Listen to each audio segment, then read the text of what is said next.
Welcome back everybody to part 2 in my finger splinting series. In this video I just want to show how to appropriately apply a finger splint that we created in our previous video. The most common mistake made in finger splinting is oversplinting, meaning the restriction of an articulation of joint that does not need to be restricted. Now, our articulations of joints are meant to be used every day. Anything that flexes or closes, extends or opens, shoulders, knees. When you restrict an articulation or joint that does not need to be, then you get sensations of discomfort, soreness, achiness. Some even compare it to a sense of being arthritic. So take into consideration location of injury, okay? So let's look at our hand and a little bit of anatomy of the hand.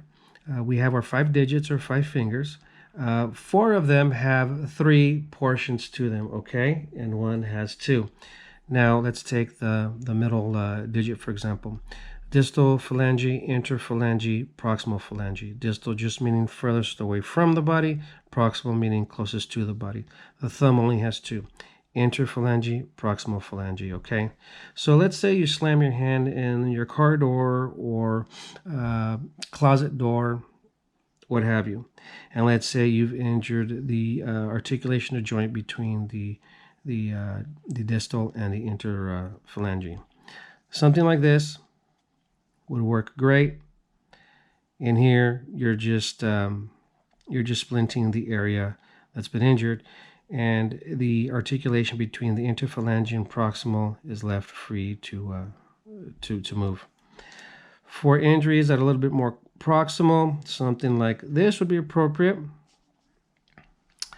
This would help immobilize a little bit past the articulation between the interphalange and proximal, giving more restriction, but leaving the articulation between the proximal phalange and the hand or metacarpal at the carpal metacarpal free to move. Now let's say you have an injury of multiple spots of or points of contact of the digit. Well, then the longer one that we made would work great, okay?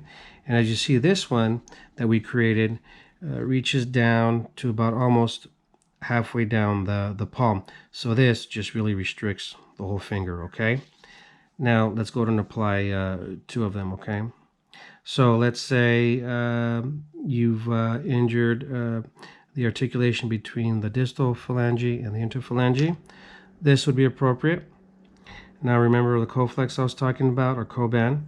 Now another reason why I love this stuff is because now the area that we went ahead and covered for safety and comfort, you cut yourself your length that's required, and you just press it against itself and it sticks. So you have a point of contact there to help you there. You know, it won't be slipping and sliding around.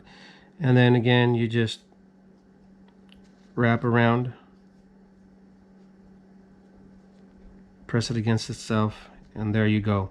You've restricted the movement between the distal and the interphalange. Okay. All right. So now let's look at the longer one. Again,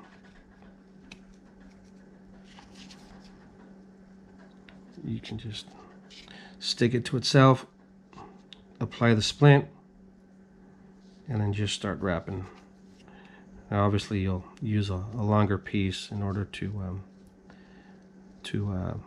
create more of a hold. So there you go. You see, now we're left movement here. Now let's look at the splint created to immobilize the whole digit or finger. Now I recommend not only do you apply the coban or coflex to the end to cover the jagged part, but also one in the middle, and this is why. Now when you apply your coban to it and you apply it all the way down at the most closest part to the hand, you're all the way down here, and to stretch it and to pull it really doesn't make sense. So wrap some around the middle, apply it, well, let's see here, a little bit better. Okay, apply it there. So when you apply the splint, there you go. Now you have a more sensible point of contact. Let's see here a little bit. Okay, more sensible point of contact.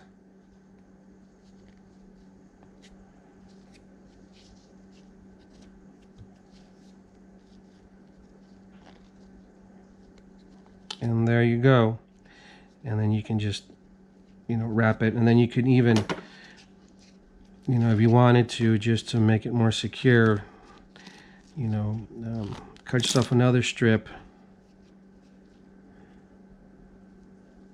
You go, wrap it around the hand there if you want, assuming it's long enough, and there you go.